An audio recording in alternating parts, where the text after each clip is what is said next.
Hey everybody, Marcel here from Tyger Auto, and today we're going to show you guys one of our most requested product lines, which is our Fender Flare series. Now our Fender Flares come in 3 different styles. Obviously our classic being more like the factory style, sleek looking, very aesthetic. Then there's our rugged series that features pocketed riveted holes to give it more of a tougher, more beefier look. And finally, there's our Fender Flares for our Jeep line. On top of that, these flares are paintable, so you can match them to the body color of your truck very easily. And this version that's going on our Ram 1500 requires no drilling at all. So let's get right into it and get started.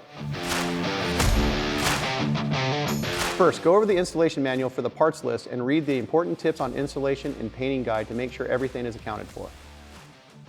Then we start by applying an edge trim over the top edge that's in contact with the vehicle.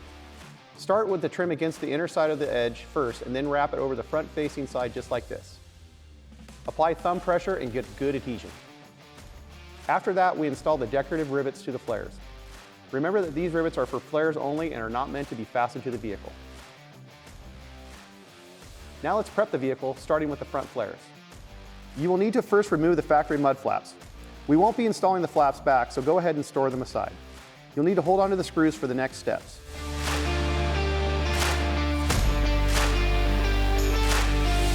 Reinstall one of the screws that we removed back into this hole as shown. Next, remove these 8 factory screws from the inside of the wheel well.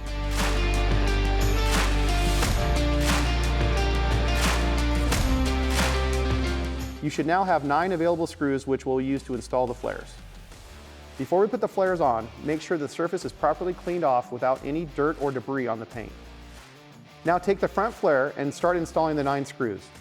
After all the screws are in the slots, press the flare against the vehicle to make sure that there are no gaps between the fender and the flare and start tightening each screw.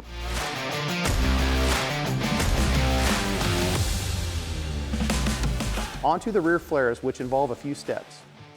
Just like the front, remove the rear vertical flaps and hold onto the 2 screws. Remove the extra horizontal flaps on the front side of the rear wheel. We won't be reinstalling these mud flaps, so hold onto the screws because we will be reusing those during the installation. Next, remove 4 more factory screws from the wheel well in these locations. You should now have 7 screws total. Also note that there are 3 factory holes on the top of the well that we will be using in the next steps. Before we continue, now is the time to wipe down the surface that the flares will go on. Locate the 3 top holes found on the top of the fender well.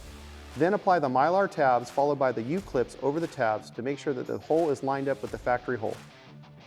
Use a sharp tool to poke through the Mylar tabs on all 3 holes. Next, make sure you grab the correct rear flare. It's easy to tell because the tailgate side of the rear flare should have these mud flap shapes. After you figured out the correct flare to use, go ahead and apply the provided Phillips screws from the packaging to the top 3 holes, but don't tighten them yet. At this point, you should still have the 7 factory screws kept from earlier, which we will now install in the 7 holes without tightening. Just like the front, put pressure on the flare to remove any gaps and start tightening each screw. After that, if you still see any gaps or see flares popping out a bit, let them sit under the sun for a few hours and the heat will cure them into fitting well on the vehicle. Alternatively, you can use a heat gun or a hairdryer to cure the flares. Before we finish, take the trim tool out and walk around the edge of the flares to make sure that the rubber trim sits nice and even. Now you're done.